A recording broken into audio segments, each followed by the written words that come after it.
साथ उभं राहून ते करून घेण्याचा आत्मविश्वास जर कुणी दाखवला तर तो जिनीने दाखवला. नमस्कार, मी जन्माला आलो आई वडिलांना पाहिलं,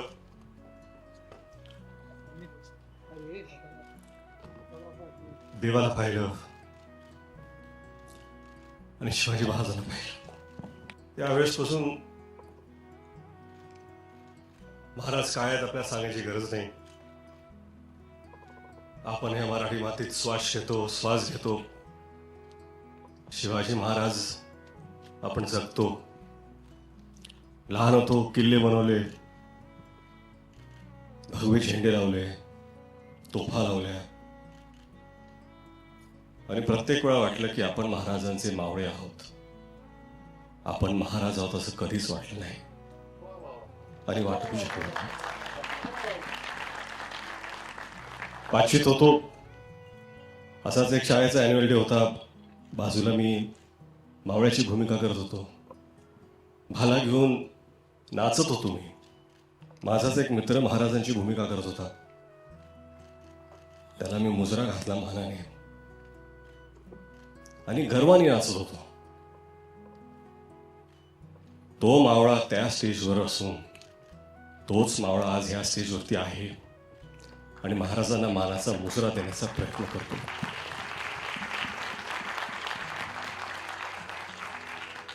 कुठलीही कलाकृती महाराजांवरती आपण जेव्हा करतो, आदरयुक्त, श्रद्धा, आस्था, प्रेम एवढ्याच भावना आपल्या मनात असू शकतात. आज मला असं वाटतं की शिवरूप जेव्हा एखादा लहान मुलगा सुद्धा धारण करतो,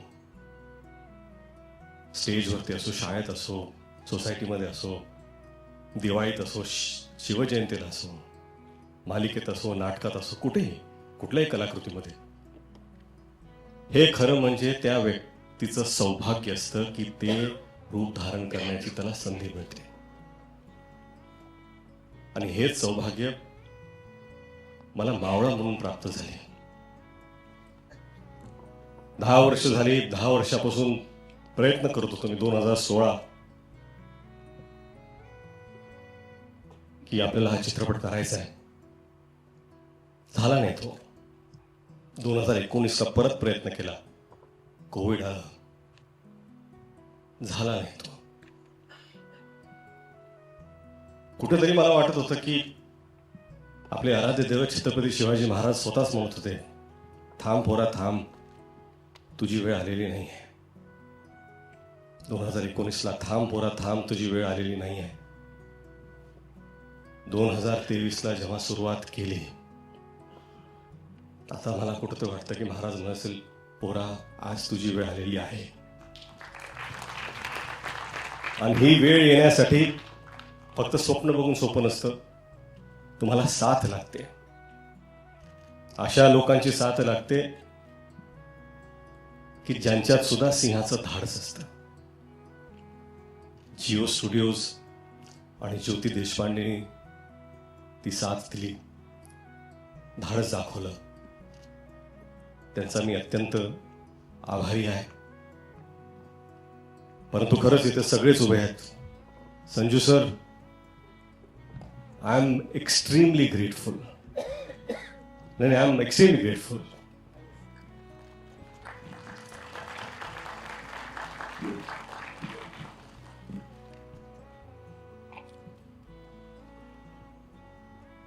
संजू सर से जब मिला, उन्होंने कहा कि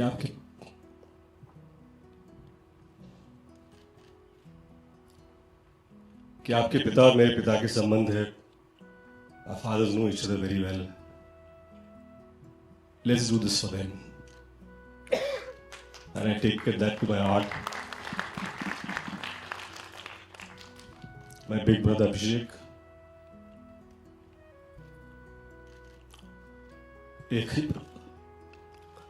एकही प्रश्न विचारला नाही.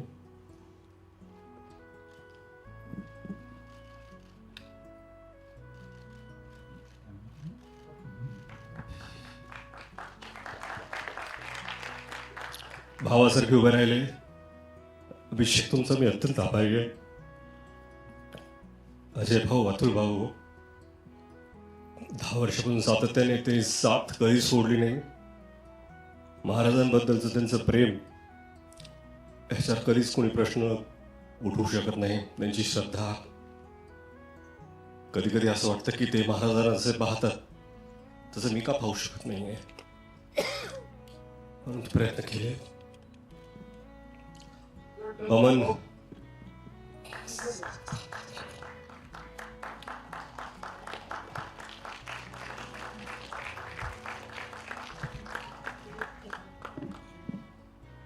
बमन सर असतील, अमोल सर, जितू. एक दिवस आधी मी त्यांना विचारलं, माझ्याकडे ऍक्टर नाही आहे, तुम्ही कराल का? एकही प्रश्न विचारला. एवढं प्रेम दाखवल्याबद्दल मी सगळ्यांचा अत्यंत आभारी आहे.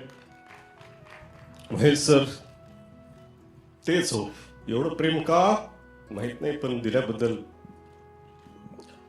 भाग्यश्री मॅम असतील, विद्या मॅम, त्यांनी खरंच भरभरून साथ दिली. आणि जे त्यांनी काम केलंय, खरं म्हणजे काय ना की महाराजांवरती चित्रपट बनवायचं ही माझी लायकीच नाही आहे. मला असं वाटतं की या जगात लाखो चित्रपट जरी झाले आणि जगातले सगळ्यात चांगले डिरेक्टर्सनी पण केले, तरी आपल्या महाराजांना न्याय देऊ शकेल असा एकही चित्रपट बनवू शकत नाही.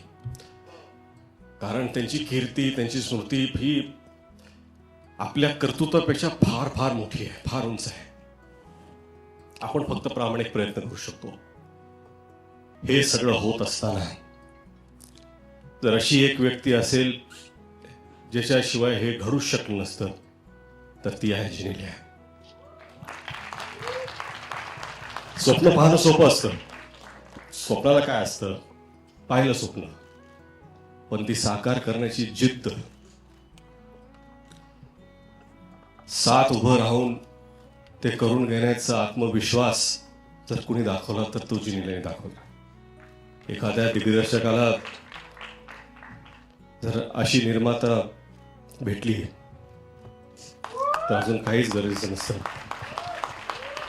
मला वाटतं की खरंच हे स्वप्न जे पाहिलंय, आणि प्रामाणिकपणे सांगतो, आम्ही सगळी ही संपूर्ण टीम ह्याच्याकडून देवापुढे एक फूल ठेवल्यासारखं हा चित्रपट महाराजांच्या चरणी आम्ही ठेवतोय. आणि तुम्ही सर्व इथं आलात. सॉरी, मला असं इथे असं बोलायचं नव्हतं, परंतु मला माफ करा. थँक्यू. आणि वेळात वेळ काढून आलात त्याबद्दल तुम्हा सर्वांचा आभारी आहे. जिनिलिया, थँक्यू.